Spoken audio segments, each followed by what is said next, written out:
mahirap nga ba ang training sa telco account? Mas hinahire pa nila yung mga walang call center experience. Iba-iba kasi yung mga customers, pero magagalitin talaga. May irate. Magkano nga ba usually ang salary sa telco account? Naniniwala ka ba na ang toxic ng trabaho as a telco account agent? Totoo ba? Nabubula ang bibig mo at magmumumog ka ng calls kapag nakashift ka na? Worth it nga ba yung nakukuhang salary sa account na to? Well, aalamin natin lahat yan through this video as we are going to talk all about telco account. By the way, my name is Jamie once again. And this is Kuya Rene Boy. And by the way, are you a job seeker right now? Because Metacom has a lot of job opportunities for you, even if you're a newbie or even a tenured agent, as we are currently hiring for telco, financial, and food delivery accounts, and even yung mga non-agent positions dito. And if you're interested, don't waste your time now. You can just fill out the application form nasa description sa baba. So yun na nga, no, Kuya Rene Boy and mga Meta Peeps. In this video, pag-uusapan natin kung ano nga ba talaga yung task or let's say ginagawa ng isang telco account agent. Kasama na rin dyan, syempre Kuya, kung anong mga companies or let's say brands do they deal with, what does their, let's say, typical workday look like, even yung training days nila, and salary, pag-uusapan natin yan. Yes, at syempre, pag-uusapan din natin dito sa video na to kung sino-sino ba yung mga pwedeng mag-apply, kung sino ba yung mga qualified, pwede ba yung mga high school graduate, ano ba yung mga qualification na pwede sa telco account. At kapag napanood mo yung video na to, pwede ka na mag-decide kung nga ba mag-apply sa telco o hindi. Kaya naman, mga Meta Peeps, without further ado, punta na tayo sa usapang telco. Pero bago natin pag-usapan ang maraming bagay tungkol sa telco account, ano nga ba mismo yung tinatawag na telco account? Okay, what is telco? From the word itself, telephone company. At napakarami yan sa ibang bansa. Yung mga foreign companies, kumukuha sila ng mga Filipino call center agents para mag-assist ng mga customers nila. Isipin nyo na lang guys, merong tinatawag na PLDT sa Pilipinas. Parang ganun lang rin siya sa ibang bansa. At yung mga major telco companies sa ibang bansa, katulad ng AT&T, Verizon, meron din silang tinatawag na T-Mobile. So yun, telco account guys, isa lang yan sa mga accounts na nababanggit sa call center. Kumbaga, pinakasikat no? Pinakasikat talaga yung telco account. Kasi parang pag sinabing call center, matik, telco account, isa to sa mga legendary na account eh. Iconic kumbaga. Iconic kumbaga. At napakarami pa guys na maaari ninyo ma-encounter na accounts sa call center pag nag-apply kayo, pero hindi nawawala talaga kadalasan is yung telco account. So yun, pag-usapan natin sa video na to kung newbie friendly rin nga ba. Anong masasabi mo, Maring Jamie? Goods ba for the newbies ang telco account? So since natanong mo na din yan, no, Kuya Rene Boy, I can say naman, and I think agree ka rin naman dito, na pinag-usapan natin to kanina na newbie friendly ang telco account. Kasi kung mapapansin nyo, Meta Peeps, karaniwan ngayon, kahit yung mga high school graduate ng old curriculum, sila pa yung mas hinahanap, di ba? Ng mga, let's say, hiring managers para i-absorb sa mga telco account rampings nila. And bakit nga ba? Why is that, Kuya Rene Boy? Mas hinahire pa nila yung mga walang call center experience, mga high school graduates sa telco account para makapagbigay din ng opportunities. Kasi madali rin naman yung meron naman mga trainings. May mga training. So kahit wala kang call center experience, matututo ka talaga ng proseso nila sa telco account. So yun na nga, Kuya Rene Boy. Right after that, pag-usapan naman natin ngayon talaga kung ano ba talaga ginagawa ng isang telco account agent on a daily basis. To give more overview dun sa mga viewers natin, sa mga Meta Peeps dyan, ang usual na ginagawa talaga ng isang telco CSR or agent is of course mag-handle ng incoming calls and inquiries ng mga customers. So usually dyan yung mga about mobile plan, ganyan. Yes, mga cable. Cable plan, subscriptions, ganyan. Promo packages, what else? Telephone packages na tinatanong or any concerns ng customer, kinikater nila. Even billing, di ba? Mga billing concerns. Home phone, ganun. So, yun yung karaniwang mga concerns or let's say, type ng call na nare-receive nila araw-araw from the customers. Siyempre, foreign customers yan. Usually, American clients. Okay? So, it's not always limited sa inbound kasi minsan may outbound din na telco. Pero bihira lang naman. At meron din mga chat support, email support pagdating sa telco account. It depends dun sa company or sa account ninyo. Yes, yung LOB. Meron din technical support sa mga telco account. At syempre, ganun pa rin, all about dun sa product or services na ino-offer ng account ninyo. Yun yung magiging way ninyo. Kumbaga, kailangan nyo lang i-follow yung company policy sa pag-a-assist ng customer ninyo. Depende dun sa account ninyo. And dagdag na rin natin dyan, Kuya Rene Boy, no? Aside from dealing with foreign clients clients or customers, syempre isang trabaho din ng telco account agent is to work with their TLs and the team. Yes, syempre kailangan i-balance nila, no? Hindi sila pwedeng mag-work para sa sarili lang nila. Kasi lahat ng mga nagiging scorecard ng isang call center agent sa telco account is nagre-reflect din yan sa buong team at sa magiging score ng team leader ninyo. So, yun na nga, hand in hand, they have to work all together para maabot yung metrics or yung, let's say, weekly plan and weekly goal ng team nila. Yes, at ang swerte ng mga Metapips na nanonood ngayon dito kasi aside sa explanation na binibigay namin, magpapakita pa kami sa inyo ng sample call kung paano nga ba ina-assist ng telco account agent ang customer niya via phone. So, we'll be providing more examples, specific examples na kuya ng mga concerns. Kaya stay tuned lang kayo dyan and just keep on watching. Pa-like, share, and subscribe na rin to our official YouTube channel which is Metacom Careers para lagi kang updated sa mga videos like this. Yes, at kung hindi mo pa napapanood yung mga videos namin about interview, Q&As, yan, panoorin nyo dyan. I link it up there, makakatulong sa inyo yan. Maliban dun, kuya, sa karaniwang ginagawa or task talaga ng isang call center agent sa telco account, pwede bang i-enlighten mo kami? Ano naman yung, let's say, mga companies or let's say, brands na, you know, they usually work with? Since, di ba, may experience ka naman sa call center din. Yes. Para mas madaling maintindihan ng mga Metapips natin, isipin nyo na lang guys, dito nga sa Pilipinas, di ba, may mga telephone companies din tayo, katulad ng PLDT, yung mga signal katulad ng Globe, Smart. Parang ganun lang rin sa ibang bansa. Meron din silang mga ganyan. Sa US, ang top 3 na telco companies sa kanila is AT&T, Verizon, and then pangatlo is T-Mobile. Yung mga yan, largest telco company sa ibang bansa at yun, dito nga sila nag-outsource. Call center agents. Yes, nag-outsource sila ng mga call center nila dito sa Pilipinas. Yun. Kaya halos karamihan ng mga call center agents is talagang napagdaanan na yung mga account na yan. Kasi yan din yung mga kauna-unahang accounts pumasok. Yes, nung pumasok yung call center dito sa Pilipinas.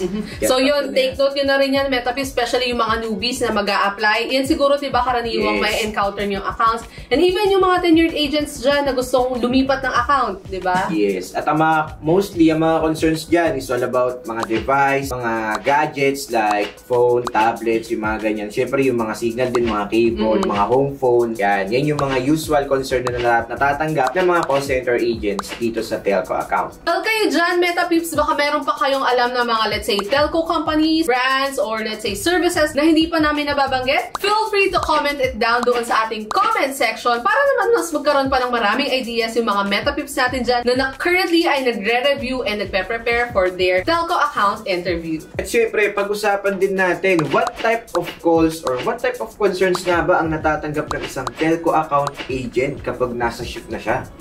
So, unang-una na dyan, Kuya Rene Boy, very common to na nare-receive na concern nila is about the internet connection ng mga clients or customers nila. Usually dyan, yung parang tatawag kasi kababayad lang nila or they've just given their payment, then suddenly hindi pa rin na-reconnect or biglang ma-disconnect yung kanilang connection, kasi yung Wi-Fi, di ba? Which is very vital and important nowadays. So, since telco account agent ka, it is your task na i-explain kay customer kung kailan yung period, kung kailan ma-reconnect yung mga billing cycle, yung mga ganyan, para aware yung customer natin. Lagi natin silang i-educate. At yun, syempre, bilang isang telco account agent, tungkulin natin na yun, iba-iba kasi yung mga customers, merong magagalitin talaga. May irate, ganyan. Hindi pare-parehas. Pero meron pa rin naman na mababait. At yung sinasabi nila na kapag telco daw is queuing, di naman palagi. Meron din time may season lang ba? Yes, may season din na may bakanteng calls, gano'n. Hindi kayo palaging mumug ng calls. Hindi naman gano'n. Kasi nasa ibang bansa kayo, di ba? Siyempre, may mga time na yung mga tao walang ganang magtatawag, di ba? May mga time din naman na sobrang sipag nilang magtatawag. I think usually kapag nagkakaproblema, gano'n sa internet connection, gano'n. Pero usually, di ba, parang ang inside joke nga dyan, kapag holiday sa America, party in the USA din daw dito sa Philippines. Yes, party in the USA. Usually, iyan yung mga,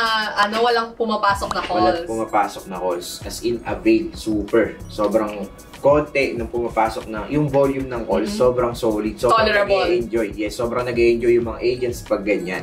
Pero pag may time na sobrang queuing, manageable pa rin naman. Basta gagawin mo lang yung part mo bilang isang call center agent. Kapag may concern, syempre, i-explain mo lang. Kasi meron naman kayong pagbabasehan, meron naman kayong titignan ng mga tools para ma-explain ninyo na maayos sa mga customers. Especially sa telco account, may mga phone bills, may mga home phone. Kung anong package or let's say yung plan subscription, yung promos, pwedeng i-avail ng customer, isa rin yan sa mga tinatanong MetaPeeps take Yes. note. Ayun. And syempre din, aside from that, since nabanggit na nga rin natin kanina na medyo hindi tech-savvy talaga yung mga customers most of the time. Minsan, kakailanganin mo rin na mag-conduct or let's say, gumawa ng basic troubleshooting for them. Yes. Diba? Sa telco, nangyayari rin yan. Kasi minsan, ultimo yung space dun sa keyboard, hindi alam pindutin ng customer. So, tuturuan mo siya, nasan dyan yung enter, nasan dyan yung space, yung tab, at yan. Minsan, hindi rin nila alam kung paano patayin yung cellphone nila. So, sabi mo lang, just click the red button. Eh di, wala ka ng customer doon. Joke lang yun, joke. So, yun na nga, no, Kuya Rene Boy, ang pinaka-curious ang lahat na tanong.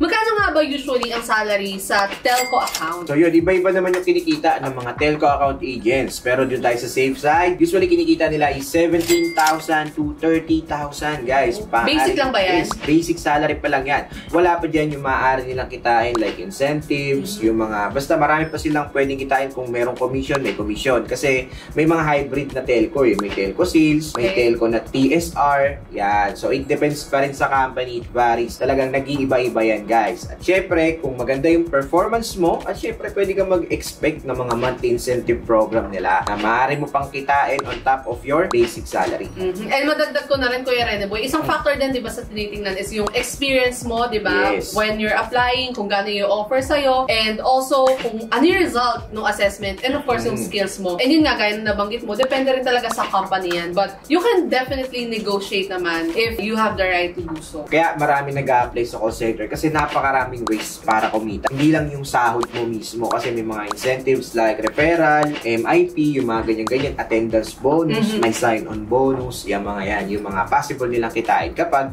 nag-apply sila. Even sa telco account. Yes. Now, if you're interested to learn more about the different accounts in the BPO industry, just click the link up here para naman makatulong sa pagre-review or pagre-research mo since I'm sure interesado kang pumasok sa call center industry. Thank you so much, Jamie. So, gusto nga rin palang malaman ng mga MetaPeeps natin.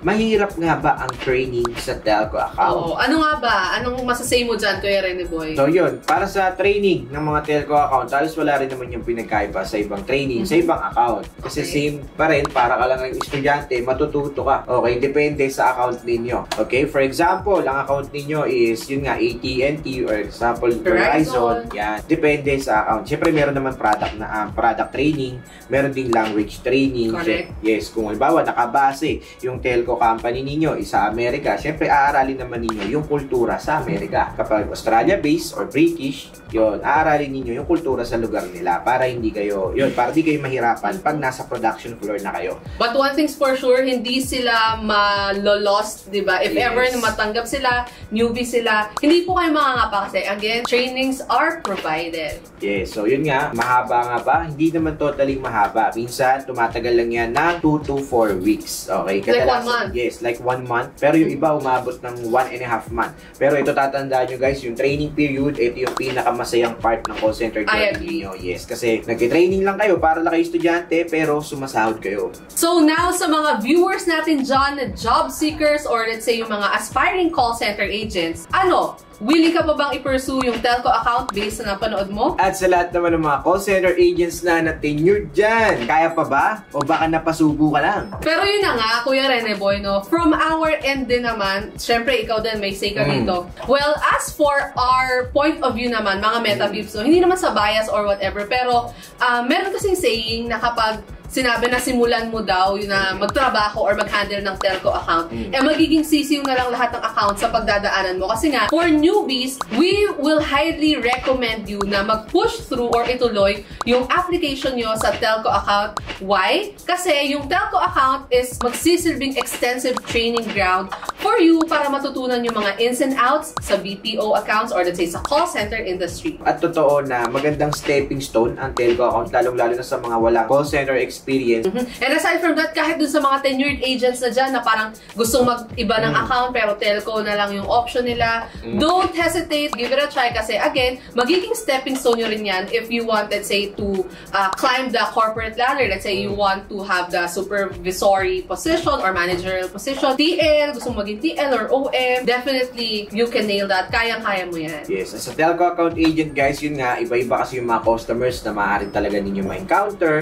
Pero lagi namang sa umpisa lang yung challenging part, diba? Kapag matagal mo nang ginagawa, nakasanayan mo na, talagang matitimbang mo na mas maganda sa pakiramdam yung meron kang natutulungan kapag na-assist or na-resolve mo yung issue ng customer mo. Yun yung pinaka-the best part dyan sa pagiging isang telco account agent. Kaya if I were you, mga Metapips natin dyan, especially yung mga job seekers and even yung mga gusto nga lumipat or mag-shift na ng account, Metacom is currently hiring for telco account. Kaya if you're interested, just fill in the online application form that you can find sa description box below, and one of our recruiters will reach out to you immediately to assist you with their application. So that's it for today's video. Sana marami ulit kayo natutunan sa video na to. Kung ikaw ay job seeker, call center aspirant, nasa tamang channel ka. My name is Kuya Rene Boy. And this has been Jamie, and thank you guys for watching. Again, don't forget to like, share, and subscribe to our official YouTube channel, Metacom Careers, and to Kuya Rene Boy's channel. Yes, Kuya Rene Boy. At syempre sa lahat ng social media accounts ng Metacom Careers. See you on our next video. Bye!